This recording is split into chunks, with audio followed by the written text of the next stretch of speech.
Jesus' words on the cross. I am thirsty.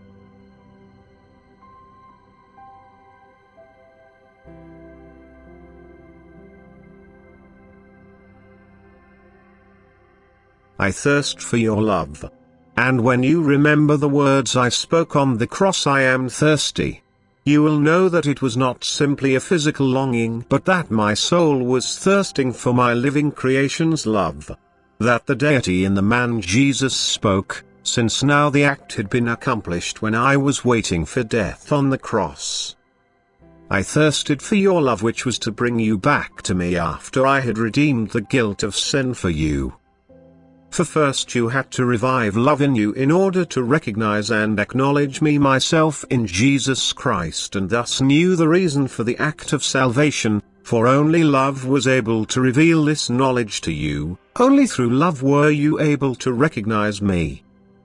Jesus the human being had voiced these words on the cross, but he was already united with me, and thus they were God's words which rose from the tortured body. And these words are to be understood as I explained them to you.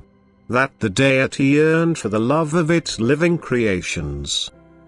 Jesus the human being was not aware of having spoken these words, and I expressed myself such that people only understood the earthly meaning of the words, because they would not have grasped that the deity had permitted this superhuman suffering, which, however, was the atonement for the original sin on account of which I had descended to earth.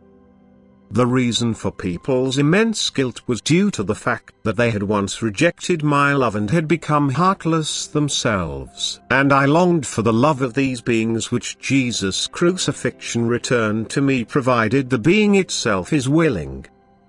And precisely this willingness presupposes love. Once I possessed people's love, they also came back to me of their own free will and were able to do so, because the act of salvation was accomplished for the whole human race. And if you consider Jesus' words on the cross in this way, then the love he longed for should impel you to him, in which case you show your love for me, for which I have yearned since your apostasy from me. For love brought you into being, love gave you the test of will, because you were intended to become even more than I was able to create for myself. Because you were meant to become my children.